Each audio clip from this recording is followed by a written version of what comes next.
Amen. Maulang gabi po sa bawat isa, pati po sa ating mga nanonood sa online. Okay, so dami natin ngayon Mukhang napigilan sila ng ulan. Anyway, the most important here is tayo ay magtuloy. Okay? At alam kong maraming nakikinig sa online. So, ito yung ating pag-uusapan.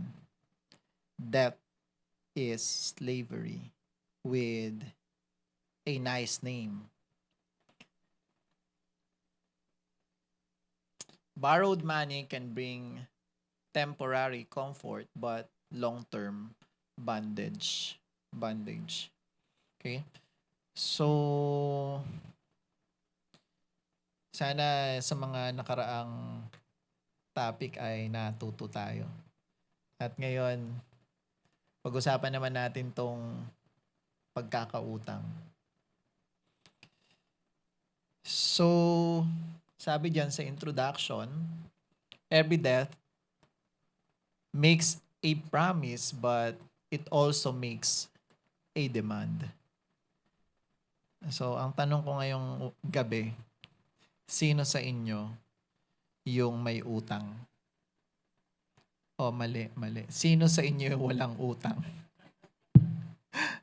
Parang parang lahat ng tao may utang. Meron dun sa likod yata walang utang. Ma'am, wala kayong utang? Hindi kayo nagtataas eh. May utang po ba kayo? Madami. Anyway, napansin nyo ba to? Bakit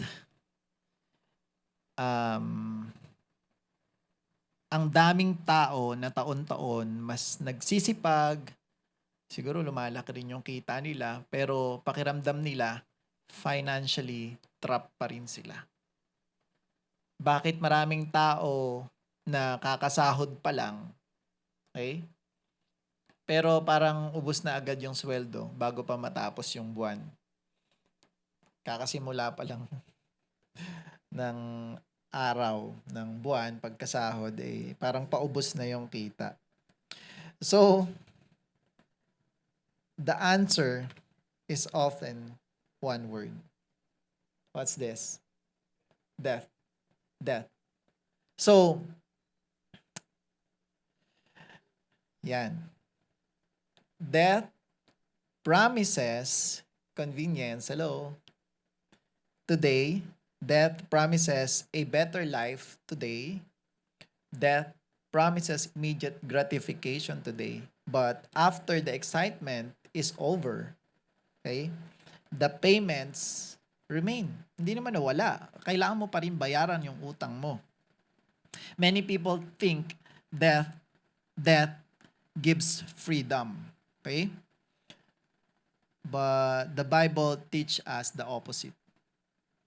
Ang tinuturo sa atin ng Bible is death creates obligations, death creates limit choices, death steals peace, death delays purpose. So, borrowing is not always sinful. Hindi agad-agad kasalanan pag nangutang tayo. Okay? We need to remember that.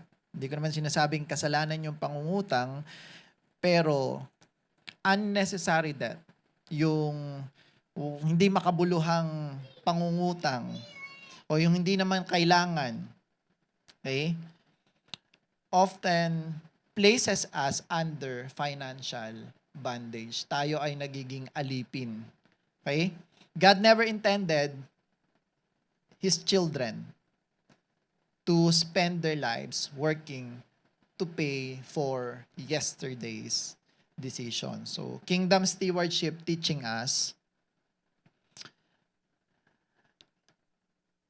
to live with wisdom, patience, and contentment, not with constant financial pressure. Okay? So, this is our foundation. Ayusin ko lang yung aking upuan. So, medyo, ayan. Sabi dyan sa Proverbs 22:7, parang hindi pantay itong upuan. Maalog. Ayan. Right.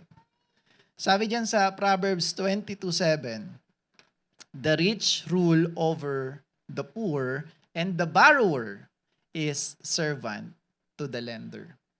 Okay? This is from the Bible.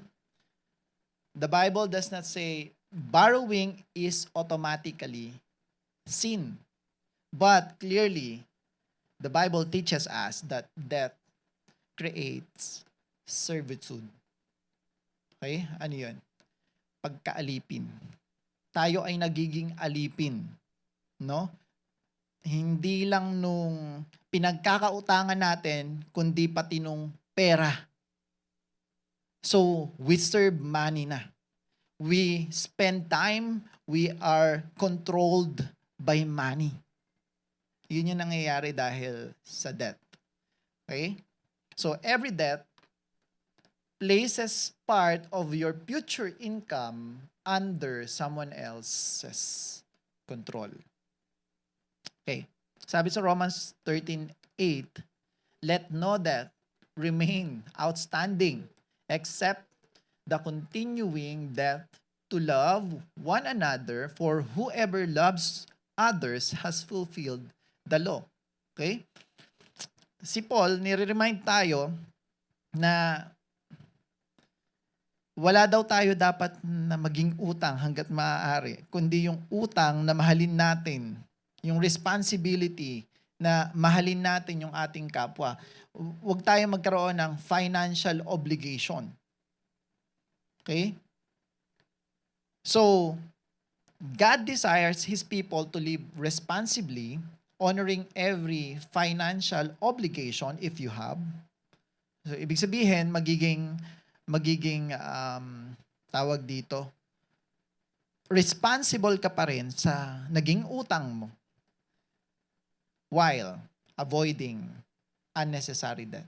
Ibig sabihin, wag mo nang ulitin kung ano yung mga tingin mong mali. So kung meron ka mang utang, yun yung utang na mahalin mo yung kapwa mo. Yan yung sinasabi ni Paul dyan. Okay? Sabi sa Luke 16:10, and ito yung pinag-uusapan nating verse this month. Whoever can be trusted with very little can also be trusted with much, and whoever is dishonest with very little will also be dishonest with much. So, God expects us to manage our money wisely before trusting us with greater financial responsibilities.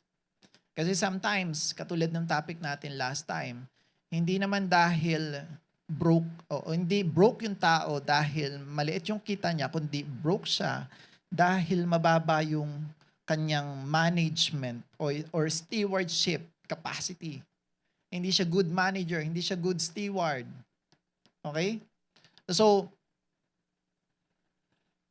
pag nabigyan tayo ni Lord ng blessing tapos hindi natin kayang i-manage, mas lalaki pa yung mga utang natin imbis na masolusyonan. Okay? Now, mapapansin nyo naman yun eh. Yung mga tao habang lumalaki yung kanilang kita, parang pakiramdam natin, mas lumalaki pa yung kanilang utang.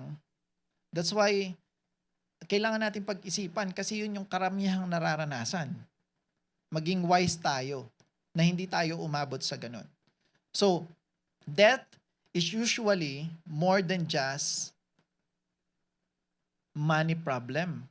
Many times, it's a patience problem, a contentment problem, a discipline problem, and stewardship problem. So many people borrow money to buy things they can't afford yet.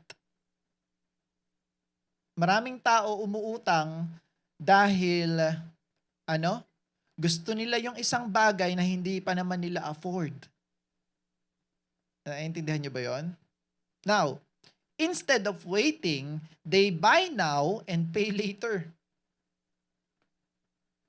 Okay?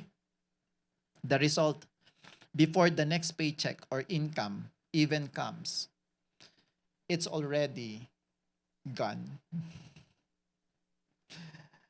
God's way is different. No? Ang gusto ng Diyos, we work, we save, we plan, then we buy. We invest muna, most likely. Kasama dapat yon.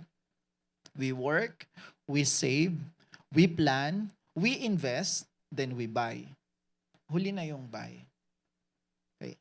So, God wants us to value financial freedom more than looking successful.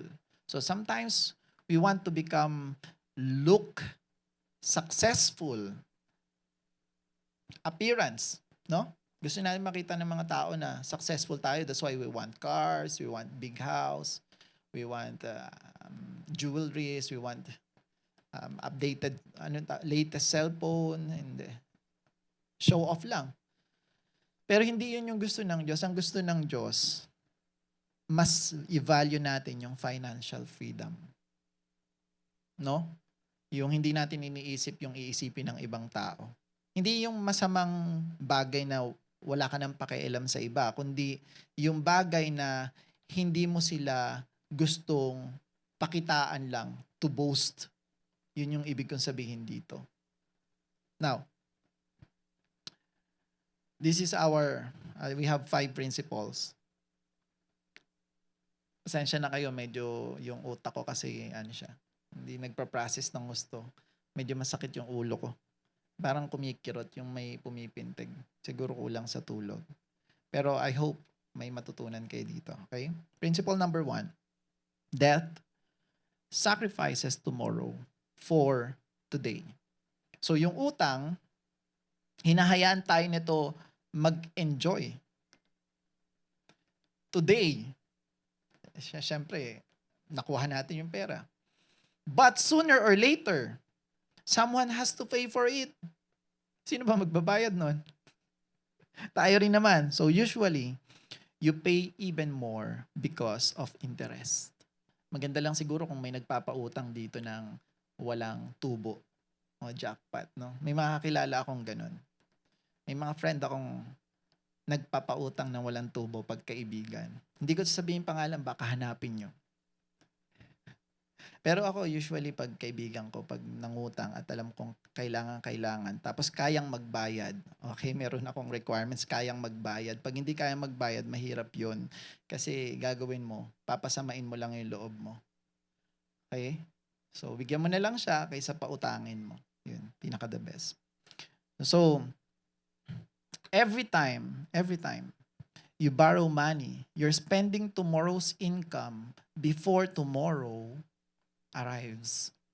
So example, yung tao, hindi ko alam kung ikaw to or yung ibang tao to, basta isipin na lang natin, iba, hindi ikaw, may iPhone 17 nilabas, di ba? Palabas na yata ngayon yung iPhone 18. I don't know, September yata or October. Tuwing September ba yung nilalabas? Mga ganyan, no? Ngayon, para lang latest yung phone mo, iutang mga yon, di ba? Credit card o kaya naman ano ba yung uso? Home credit. Yan.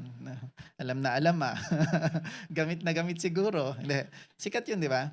Anyway, for a few weeks, they are excited because it's a new phone.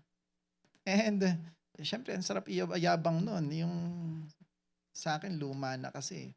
Pero ang sarap na ni Balandra, di ba? Kahit na nakikita ng mga tao, medyo mayabang-yabang yung pakiramdam mo. Pero after 1 to 2 years, okay, they're making monthly payments. And it make them, or it hurts them. It makes their wallet hurts. Anyway, the excitement is temporary. The death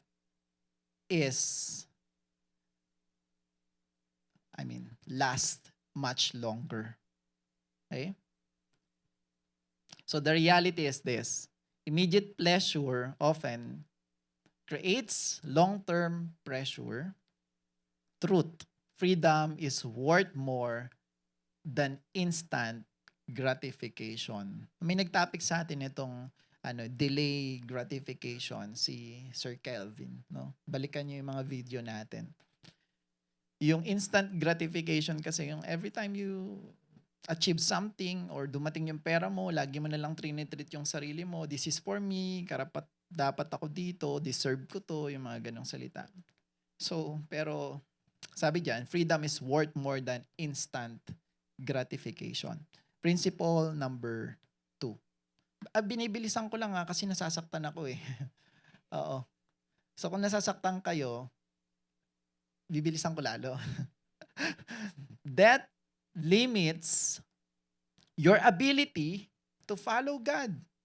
And ito yung medyo nakakalungkot. Principle number 2. 5 to, 5. 2 pa lang tayo, medyo masakit na, nagdudugo na yung puso. When most of your income is already committed before you even receive it, you have less freedom. You find it harder to give. You cannot invest in new opportunities. You may even struggle to obey God when He calls you to serve or be generous. Why? Kasi ang iniisip mo, yung pera mo ay pambayad ng utang, may mga obligasyon ka. So, kaya nalilimitahan tuloy yung ability natin to serve God, to follow God. That doesn't just affect your wallet, it can also limit what you're able to do to God's kingdom.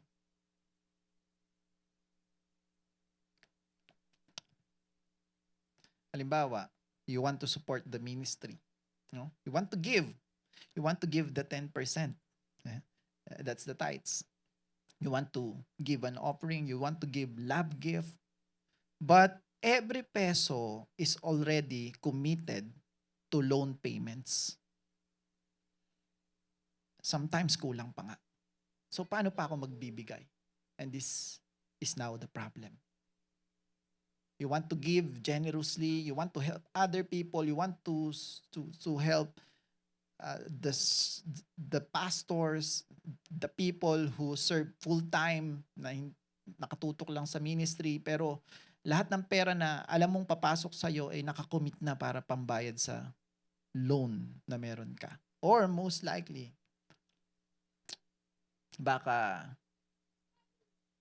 kulang pa nga. Di ba?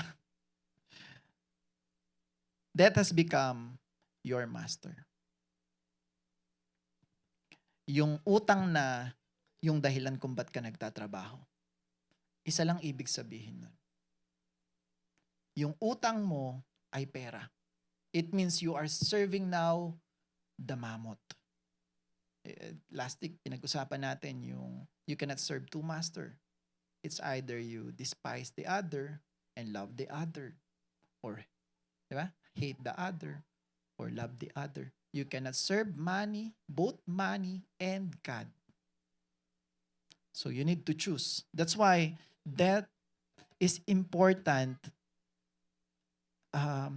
to talk about pagdating sa management ng pera. Biblical. Kasi it makes us no choice to serve the mammoth. Wala kang choice kundi magtrabaho para sa pera.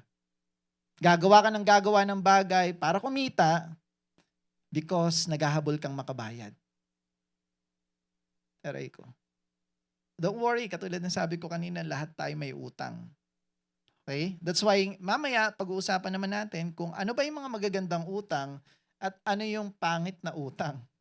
Anyway, lahat ng pinag-uusapan natin ngayon ay mga disadvantages ng utang. Kasi sabi natin kanina, yung title natin, dun sa mga kakarating lang, yung title natin is Death is Slavery, okay? Pagkaalipin with a nice name. Pinaganda lang yung pangalan, pero tayo pala ay slave. Okay? So, okay lang yan, kaya nyo yan. Katulad nga sabi ko last week, kapit lang kayo. Basta usap ang pera, nakakaano yun, biglang-bigla kang mapapabuy. Parang malalaglag kasi ng upuan mo. Pero, ang kagandahan ay tayo ay natututo. Pare-parehas tayo. Okay? So, reality, The more you owe, the fewer choices you have. Mas marami kang pagkakautang, mas kokonti yung options mo or choice mo. Wala ka ng choice. Ganyan mga yan. Wala ka ng no choice, sabi ni Pastor Jasser. Truth, financial freedom increases your ability to obey God. Tama, mali. Madami kang oras. Free ka na tumulong anytime. Kasi you have financial freedom. That's why, pwede ko man sabihin to, dapat tayong mga mananampalataya. Hindi tayo pumapayag na manatili tayong walang kakayanan. Kasi the more you have money, the more you can help. I'm not saying na mangarap ka para sa sarili mo. I'm saying you dream of to serve others. Naintindihan? Because that's our topic last month. Okay? So, principle number 3. And hindi ko sinasabi dito magpayaman lang kayo ng magpayaman para sa sarili nyong kagustuhan or kapakanan, ha. Ang sinasabi ko dito, para lang clear, dapat tayong mga mananampalataya, mga naniniwala na may manglilikha, dapat nagpapayaman ng gusto. Kasi yun yung purpose natin, to serve others. And the more we have, okay? And the more we are financially free, we have this financially freedom, the more we can help a lot of people. Right? Tama, mali? Amen. Okay. Now, kaya naniniwala ako, papayamanin kayo ni Lord. Amen? Okay. Principle number 3, contentment protects you from unnecessary debt. So many debt starts with comparison, or the word, we deserve this. I deserve this. They have one, so I need to have one too. I don't want to be left behind. Ayoko mapag-iwanan. Gusto kong makasabay. That's why, that's how many people end up buying things they can't really afford. Pipilitin mo. Halimbawa, kaya na natin maglabas ng sasakyan, may pang-down na tayo, 0 DP2 eh. Pero hindi mo naman magagamit sa pagkakakitaan. Lahat kasi ng classmates namin nakasasakyan na, kami na lang hindi. Lahat ng kasabayan namin nakasasakyan na, kami na lang hindi. Sarap tumira sa condo eh. Parang ang sarap iyabang na, wait lang, babalik ako sa condo ko, naiiwan ko yung wallet ko. Naka-condo ako eh. Pero ang totoo, pinilit mo lang yung condo mo. Pwede ka naman mangupahan sa mas mababa. I mean, sometimes we compare ourselves. That's why, pag yun na rin nakikita natin, pinipilit na natin yung mga bagay. But, contentment breaks that cycle. Contentment doesn't mean giving up your dreams. Hindi sinasabi ng contentment na tinuturo sa Bible na i-give up mo yung dreams mo. Huwag kang magnegosyo. Huwag kang mangarap ng mas malaki. No? Dapat nga mangarap ka ng mas malaki. Kasi naniniwala kang may Diyos. Yung contentment, it means being thankful or grateful for what you have today while wisely and patiently working towards a better future. Yun yung tinutukoy sa Bible na contentment. Hindi yung okay na mahirap kami. Kasi ang turo, mas madali pang pumasok yung kamelyo sa butas ng karayom kaysa ang mayamang makapasok sa kalangitan, sa kaharian ng Diyos. Wag na lang yumaman, mahirap palang pumasok sa kalangitan pag mayaman eh. We don't understand it. Na hindi naman yun yung sinasabi na wag kang magpayaman. Ang ibig sabihin lang, kasi most of the time, pag nagkapera yung tao, we serve money. not God. Those people with financial capacity, they are focusing on that blessing more than the blesser. But the good thing is, you with the right mindset, the kingdom-minded person, alam mo naman kung sino yung pinagsisilbihan mo. Bakit ka matatakot yumaman? Dahil ba hindi ka makakapasok sa langit? Sa kaharian ng Diyos? Di ba? So, you dream, but be contented. Ano yung be contented? Kahit ano pa yung kalagayan mo ngayon, grateful ka, thankful ka, hindi ka nagko-compare ng sarili mo sa iba. But, you are wisely and patiently working for your future. Sabi dito sa Philippians 4:11-12, sabi ni Paul, I am not saying this because I am in need, for I have learned to be content whatever the circumstances. So kahit ano pa daw yung circumstansya, kontento daw si Paul. Okay? I know what it is to be in need, and I know what it is to have plenty. I have learned the secret of being content in any and every situation, whether well-fed or hungry, whether living in plenty or in want. Okay? Yung kasunod na verse dyan, yung 4:13. I can do all things through Christ who gives me strength. Okay? Pero hindi ibig sabihin nun na maa-achieve mo lahat ng bagay. Kasi may pagkakataon na ang Diyos ay i-redirect ka. Hindi niya, sadyain niyang hindi ka magtagumpay dun sa gusto mo kasi makakapahamak sa'yo. Yung sinasabi dong, I can do all things through Christ, all the circumstances and the situation that currently you are in, you will have the strength to endure it. So, yan yung contentment.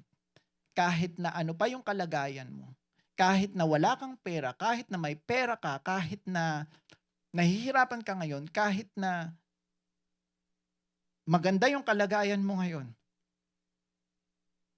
you are contented. You are aiming for more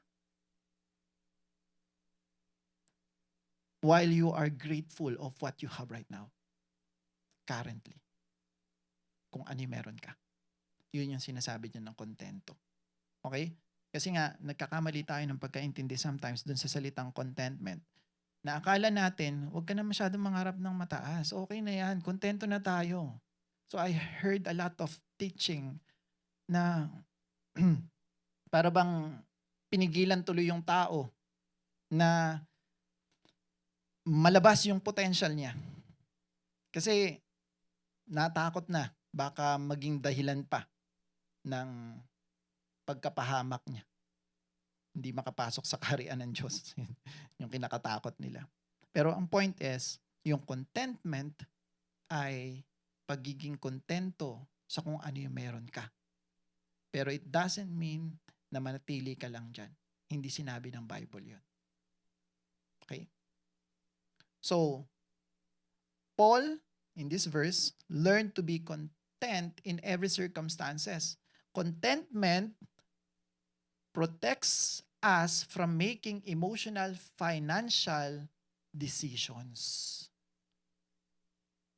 Yun dahil hindi ka na makontento kasi nakita mo yung iba, okay sila, ikaw hindi. Ang gagawin mo ngayon ay mangungutang ka. Para lang magkaroon ka nung bagay na gustong-gusto mo at nakikita mong parang lugi ka, wala ka. Sila meron. Di ba? So,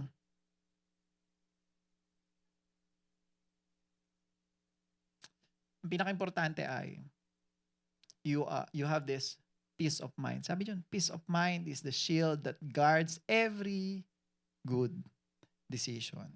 So, huwag kang mag-inggit. Yun yung kailangan. Huwag mainggit. Yun yung sinasabi dun sa contentment. Huwag mainggit. Huwag magkumpara sa iba, 'di ba? Huwag mag-pursue ng bagay na hindi mo naman kaya dahil maglilid lang yan sa'yo sa kapahamakan. Okay? Reality. Comparison creates unnecessary expenses. The truth, a content heart spends wisely. Kung kontento tayo, kung ano yung kalagayan natin ngayon, no? Kaya yung tunay na mayayaman, hindi yan magarbo. Kasi may mayaman na hindi tunay eh. Hindi lang yung namemeke ng kayamanan, kundi yung kayamanan na ang prinsipyo niya ay makamundo. Kasi puro pang sarili lang. Mananapak ng iba. No? Pero yung tunay na mayaman, ibig sabihin ko, yung tunay na mayaman na sinasabi ko dito ay yung may prinsipyong nanggagaling sa salita ng Diyos. Yung kanyang ginagamit para mamuhay. Talagang wise. Hindi magarbo. So, principle number 4. Tatapos na tayo. Ang bilis. Binibilisan ko lang kasi nga nasasaktan tayo, di ba?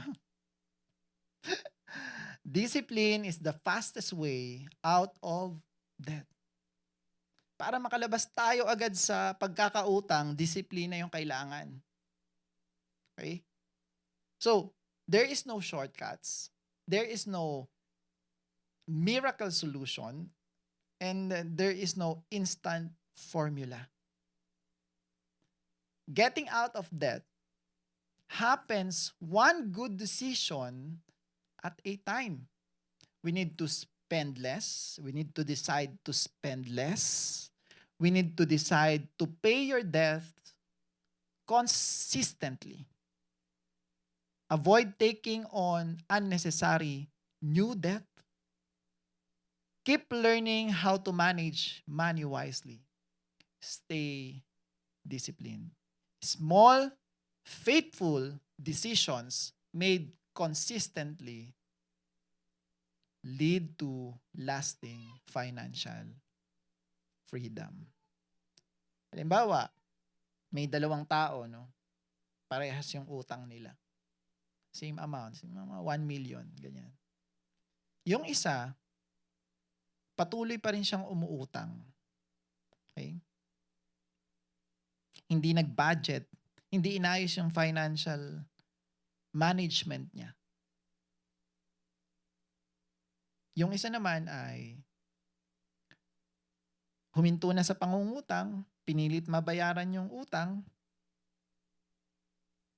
kahit pa konti-konti, nakipag-settle, no? Few years later, yung isa, nasa pagkakautang pa rin. Yung isa naman, financially free. So ano ka dun sa dalawang yun? You think of that tonight. Sino ka sa kanila?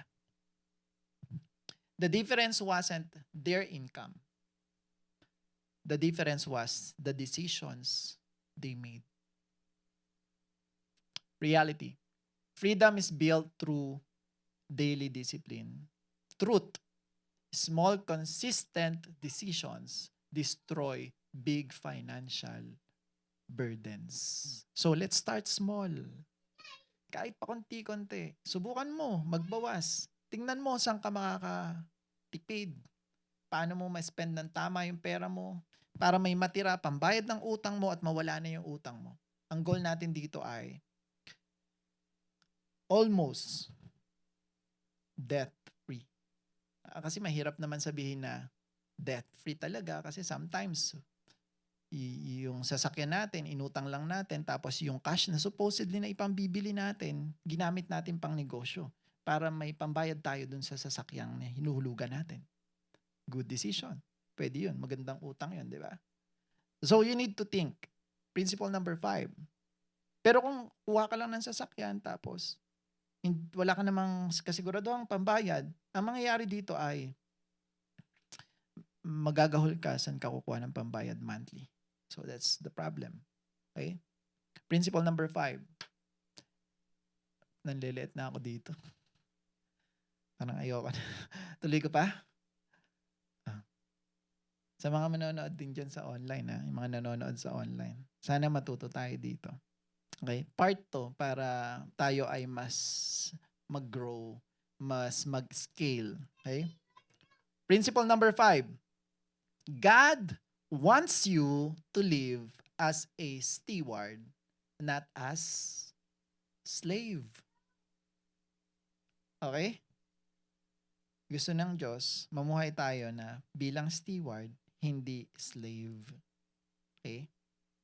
Si Jesus, bumaba siya dito sa lupa to bring freedom. Okay? Para alisin yung bandage natin, yung pagkakaalipin natin sa kasalanan. At ayaw ng Diyos, most likely, na meron tayong pagkakaalipin. Okay? Hindi tayo alipin ng kahit na anong bagay. Siya lang dapat. Sa Kanya lang dapat tayo nagpapaalipin. Okay? God wants His children to be faithful steward, not lifelong slave to death. Money should be a tool for fulfilling God's purpose, not something that controls our life. When we manage our money wisely, debt goes down, peace goes up, generosity grows, and you have more freedom to live out God's purpose. Mas magagawa mo nang wala kang masyadong iniisip yung pagsiserve mo kay God. Yung gawin yung mga bagay sa purpose na gusto niya. Kasi hindi dalawang master yung pinagsisilbihan mo, kundi siya lang. Again, this debt can give you no choice to serve the mammoth, the money. And it creates confusion in everything that you do. Kung kanino mo na ba talaga ginagawa yung mga bagay. Kay God ba o para sa pera? And sometimes you do compromising. Yun yung nakakatakot.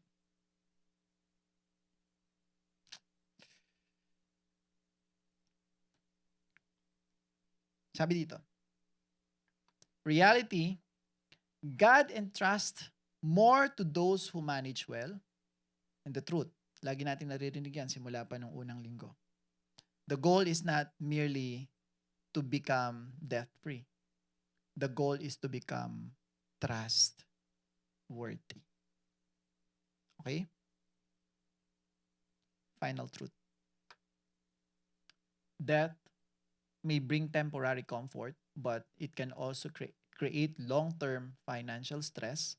Financial freedom begins when we stop spending more than we earn. And I remember this, siguro 2010, narinig ko yung, nakalimutan ko si Chinkitan, sabi niya, live below your means. Kung ano yung kakayanan mo, mamuhay ka ng mas mababa pa doon. Si Mentor Chinkitan, sabi niya yun. Sabi dito, and start managing our money God's way. Financial freedom, living within your means or below brings freedom. Wise stewardship brings greater freedom than depending on debt. Akala natin sa umpisa lang yun eh. Pero pag dumarating na yung panahong nagbabayad ka na, doon mo mapifeel na sana hindi na lang ako umutang. Panghihinayangan natin. And sometimes napipili tayong umutang. Kaya we need to discipline ourselves and do not compare ourselves to others. So this is the closing. Stop asking how much more how much more can I borrow? Gaano pa kalaking pwede ko mautang kaya? Sino pa kaya mauutangan ko? Start asking, how can I become financially free? Because when debt decreases, peace increases, generosity increases, opportunity increases, and God's purpose can flow more freely through your life. Are you learning? So, the question is, when is death good? Kailan na magiging maganda yung pagkakautang? Yung utang. Kailan siya nagiging maganda? I suggest you search for those people who teach about paano nagagamit na advantage yung pangungutang. Okay? May kilala ako magaling sa credit card. No? They use credit card at utang, ibabayaran para lumaki lang yung limit, tapos maraming perks yun. Okay? Hindi ko na lang sasabihin yung pangalan. Pero syempre may mga maling decision din siguro yung mga tao pagdating sa credit card. Pero hindi ko sinasabi at hindi ko sinasuggest na mag-credit card kayo unless may magandang purpose kung bakit. Pero kung iuutang nyo lang yung mga bagay na bibilhin nyo, tapos hindi nyo naman siya kaya pang i-afford, sa totoo lang, di ba? Do not do that. Pero kung may purpose kayo sa credit card, sa loan, palakihin yung anong tawag dito, yung limit ninyo para magamit nyo in the future yung capacity nyo to borrow money sa mga banks. Walang problema 'yon. Pero kung pepekein nyo lang yung sarili nyo, yung ibang tao, na kunwari afford nyo yung mga bagay pero ang totoo inutang nyo lahat, it's dangerous. Okay?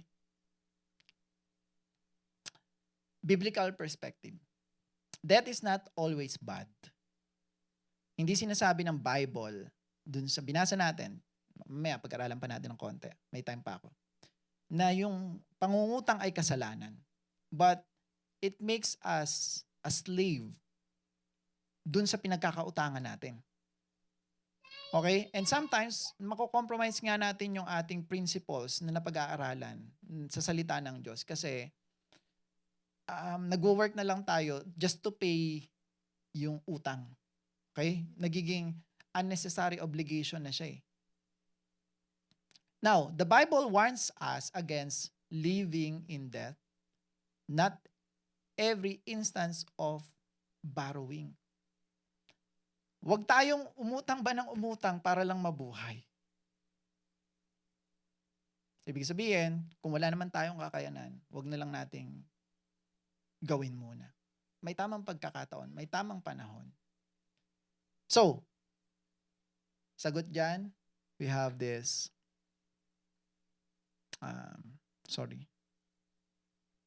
umulit napindot ko, pabalik. That can be good when it helps you build something productive such as business, equipment, education, or income-producing asset. Basta magpuproduce ng income, okay lang ipangutang. But you make sure nakikita ka talaga doon. Kasi baka iutang mo tapos hindi naman kumita, yari ka. Kasi yung utang mo hindi mawawala pero yung perang ininvest mo wala na. Number 2, you have clear repayment plan. May plano ka kung paano magbabayad and know exactly how you will pay it back. Alam mo kung paano magbabayad. Kung wala kang plano dyan, huwag ka nang umutang. Number 3, you can comfortably afford the payments without harming your family, basic needs, and other responsibilities. Pag ito na yung issue, maaapektuhan, huwag mo na lang iutang hanggat maaari. O huwag ka nang umutang. Yun na lang. Huwag nang hanggat maaari. Huwag ka nang umutang. Ganun. Number 4, the expected value or return is greater than the cost of borrowing. Ibig sabihin yan, tansyahin mo din kung gaano ba kalaki yung kikitain mo, gaano katagal, baka naman abutan ka, tapos hindi pa kumikita. Or baka lugi ka dun sa pag-i-investan mo. Tapos yung utang mo, talo ka pa kaysa sa kinita mo. So you need to make sure. That's why we need to be wise. Kaya nga, ito yung pinag-uusapan natin ngayong month How to manage our money wise o well. Okay? So, 5, it is a strategic decision, not an emotional one, not driven by impulse, hindi pagiging impulsive or pride, or the desire to impress others. Pag yun yung purpose, huwag kang umutang. Pigilan mo yung sarili mo. Sabihin mo sa sarili mo, pakiusap, pigilan mo ko. Kagibunshin.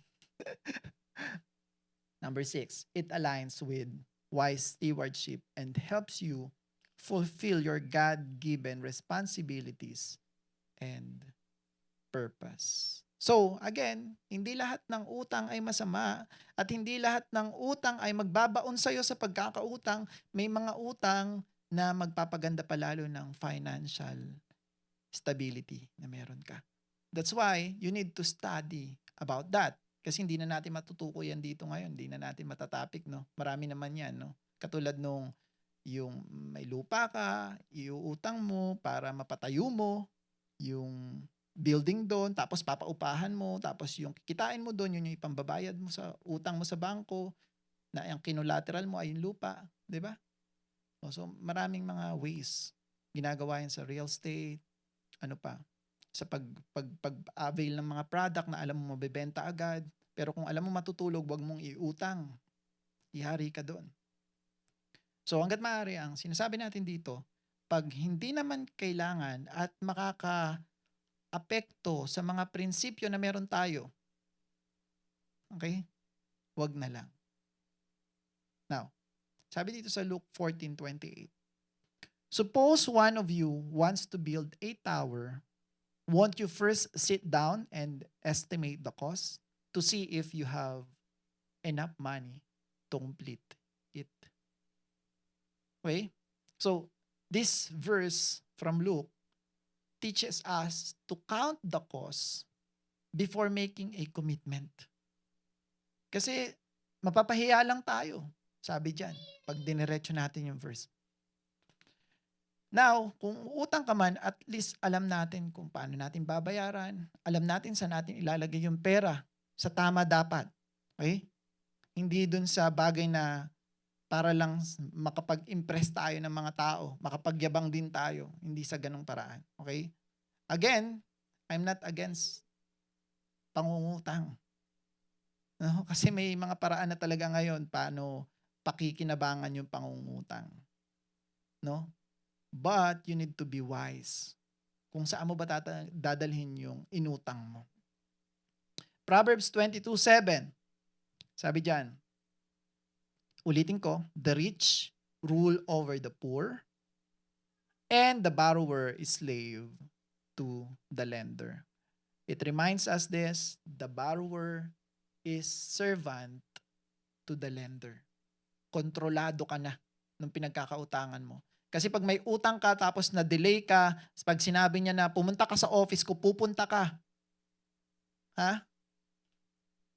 Kahit may ibang plano ka that day. Tama, Pastor. Wala kang choice kundi pumunta dun sa kung saan siya nakikipag-meet. 2 buwan ka nang di nagbabayad. Pumunta ka dito sa office, magpaliwanag ka. Kung hindi, papadalang kita ng final demand letter. Yari ka. Kontrolado na ngayon ng taong yun yung buhay mo. Naintindihan? Pati yung mga desisyon mo araw-araw. Pati yung natutulog ka, tatawag siya, kailangan mong sagutin.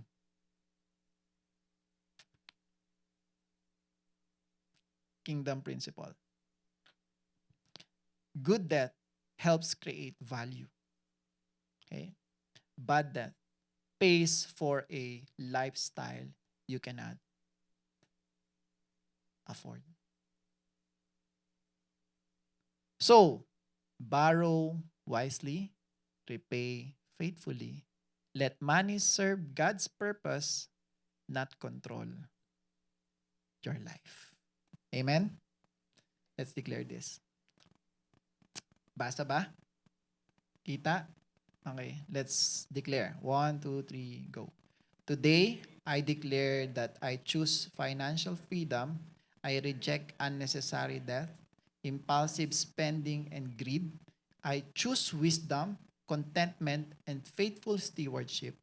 I will honor my financial obligation, spend with purpose, save with discipline, and give with generosity.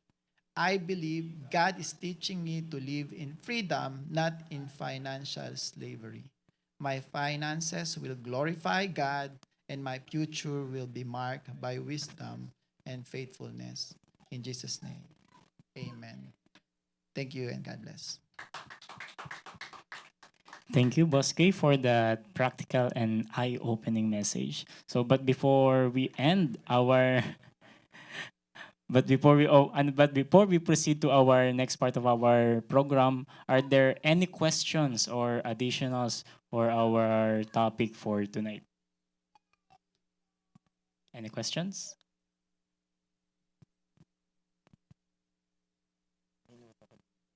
Yan. For the reality kanina na comparison create unnecessary expenses, na-refresh ako, Boss K, kasi before I tend to impress people with the things that I bought na or kahit hindi ko kayang bilhin, binibili ko kasi gusto kong i-impress yung taong nakakasalamuha ko.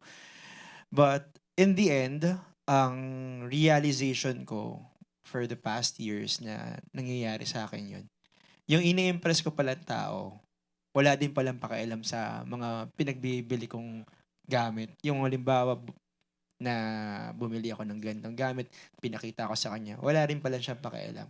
What matters most is, dapat, yung nai-spendan natin ng time, nai-spendan natin ng money, is more on din sa mga loved ones natin. Hindi yun din sa mga taong gusto mo lang yabangan na kino-compare mo kasi yung sarili mo sa kanila before eh.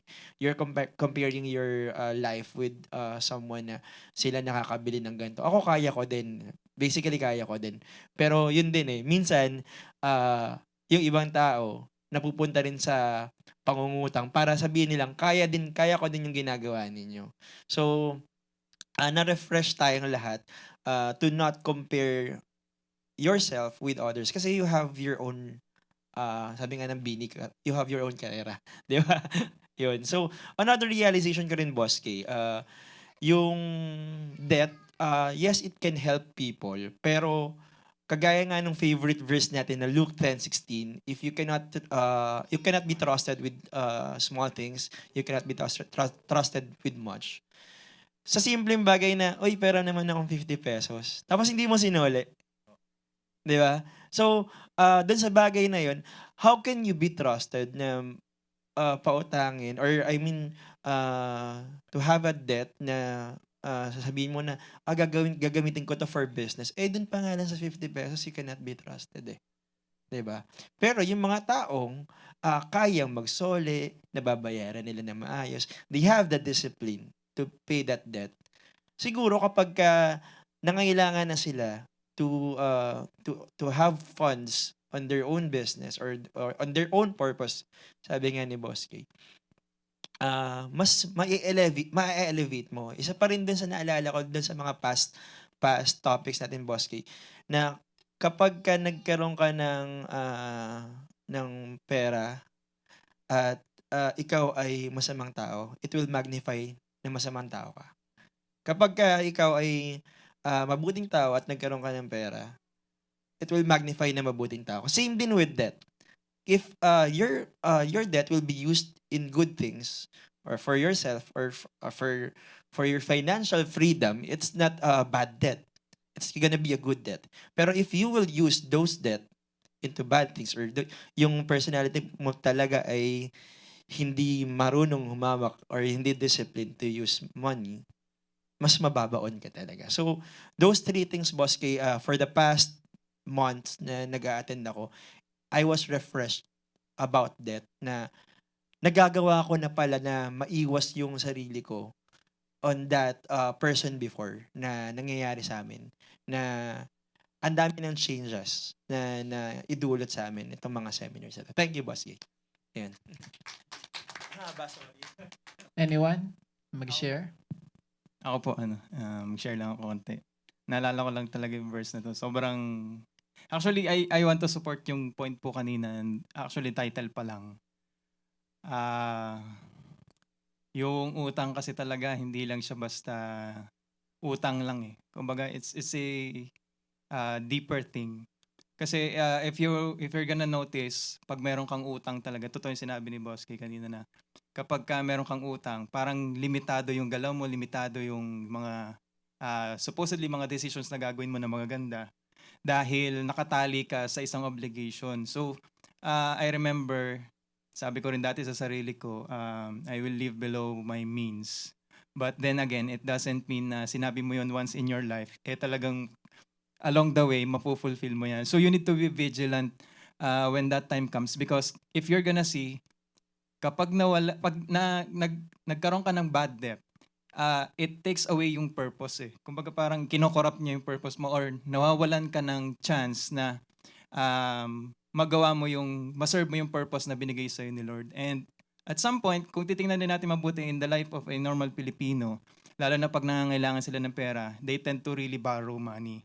And at some point, for a Christian who borrowed money from someone else, or let's say, sa isang tao, instead na makita ng tao na yon na grabe tong tao to, kumbaga mabless ako sa buhay nitong tao to kasi nangutang siya ng pera, pinagkatiwalaan ko siya na ibigay ko sa kanya yung hinihingi niyang pera or hinihiram niyang pera.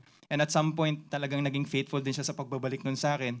So it makes people wonder ano yung meron dun sa taong to na bakit ganito yung prinsipyo niya sa buhay na dahil humiram ako ng pera sa'yo, hindi ko kakalimutan yung obligations ko. And it points them towards God. So, minsan nawawala sa atin yung ganong chance na mabigyan natin ng glory si God dahil nga yung mga obligations natin na we tend to neglect as time passes. Kasi nga, minsan dahil na-stress ka na parang ayaw mo nang isipin, tinatakbuhan mo na. So, dumarating sa punto na instead na nawiwin mo yung mga tao na nagiging or nakakausap mo regarding the debt, instead na nawiwin mo sila and napopoint mo sila towards God, ang nangyayari, nalalayo pa lalo sila. So, it's also a reminder for me as a Christian na yun nga, be mindful and be vigilant kasi even though you said things to yourself before, it doesn't mean na talagang mayroon kasi talagang mangyayari na minsan madidiskaril ka talaga dun sa sinasabi mo at pinaniniwalaan mo na principle in life, lalo na yung mga nagagaling sa Bible. So, it really, at some point sabi ko nga kanina parang eye-opener pero parang medyo heartbreaking kasi talagang sinasapul tayo lahat. Pero thank the Lord, I thank the Lord for this opportunity na marinig to once again. And thank you, Boss Kay. Thank you po.